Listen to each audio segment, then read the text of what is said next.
All right, let's talk about White Tears. When our book opens, we're introduced to our protagonist, Seth. He is riding his fixie over the bridge into the gentrifying Lower East Side of Orchard Street, New York. He's a sonic geologist, naturally, and he spends his days roaming around the city, recording everything that he hears around him. And I am so excited. This is white hipster fiction. You can smell the man bun and mustache wax from here.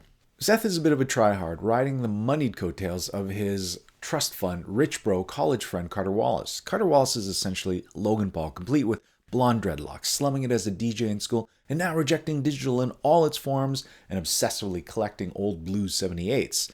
Now, Carter, he's armored with the obliviousness that wealth and privilege affords him, and he can cultivate sort of affectations like only listening to black music because it is, quote, more intense and authentic than anything ever created by white people. I mean, you sort of hate Carter already, don't you? Of course, Seth and Carter, they have started their own boutique recording studio, and they are masking their disabling caucasity with a sort of professorial knowledge. And how do you not love that? Author Hari Kunzru is clearly having fun with the language and clearly having fun setting these characters up. And how could you not? While he is skewering them, he doesn't overplay his hand and he avoids outright parody, but he is driving very close to that line.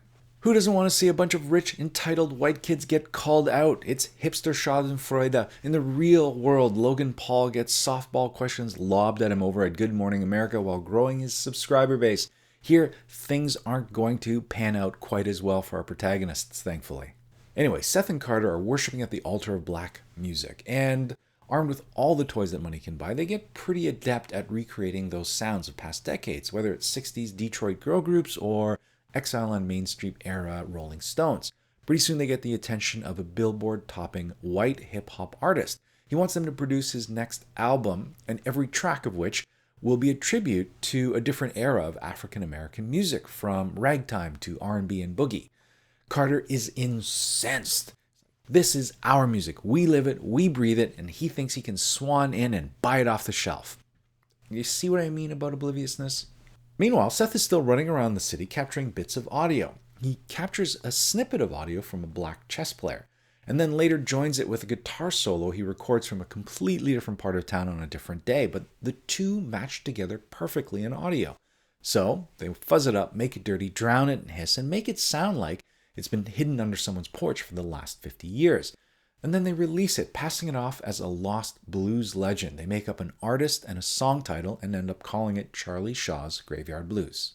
But then someone reaches out and demands to know what's on the other side of the record. Says they haven't heard Charlie Shaw since 1958.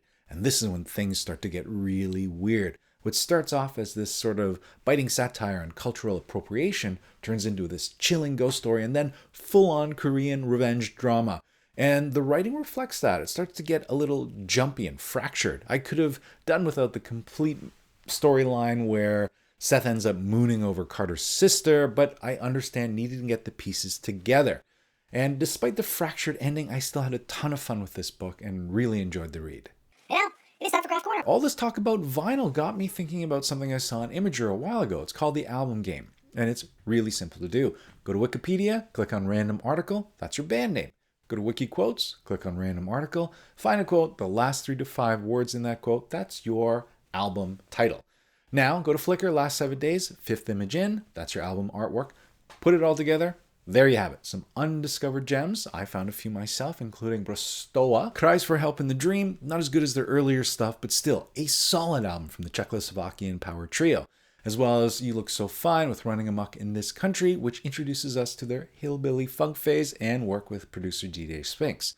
If you guys come up with any uncovered gems that have not been seen, I'd love to see them. Maybe tag me on Twitter without comment and just throw it out there and see what other people think. I would love to see the results of your work. But in the meantime, that is it for this week. I hope you all have a great week of reading.